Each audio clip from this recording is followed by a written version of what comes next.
ভাবি আবার আসছে এই মহিলা।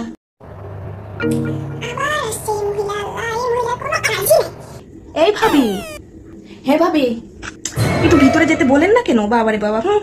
হ্যাঁ তো আসেন আসেন আসেন। আসলাম, হ্যাঁ আসেন, খাতিরদারি করতেছি, আসেন বসেন, আসেন বসেন, একটা খবর নিয়ে আসছি, খবরগুলো শুনেন। আপনি তো প্রতিদিন নিত্য নতুন খবর নিয়ে আসেন, বসেন বসেন বসেন। তো শুনেন না, এই যে পাশের বাড়ির জরিনা আছে না, জরিনা তো একটা ছেলেকে নিয়ে পালাইছে। ছি ছি ছি, পাড়া প্রতিবেশী কি বলতেছে। আরে পাশের বাসার মেয়ে পালাইলো কি না পালাইলো সেগুলা খবর নিয়ে আপনার লাভ আছে ভাবি? আরে ভাবি শুনেন না, একটু মনোযোগ দিয়ে, কেন এরকম লাগাইছেন? একটু গল্প করতে আসি আপনার সাথে, একটু নাস্তা পানি নিয়ে আসি, একটু চা নিয়ে আসি না ভাবি?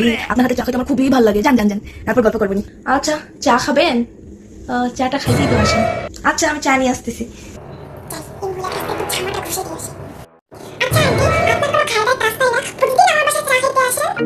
বাবারে বাবা, একটা করে একটা মেয়ে আর বড় বড় কথা।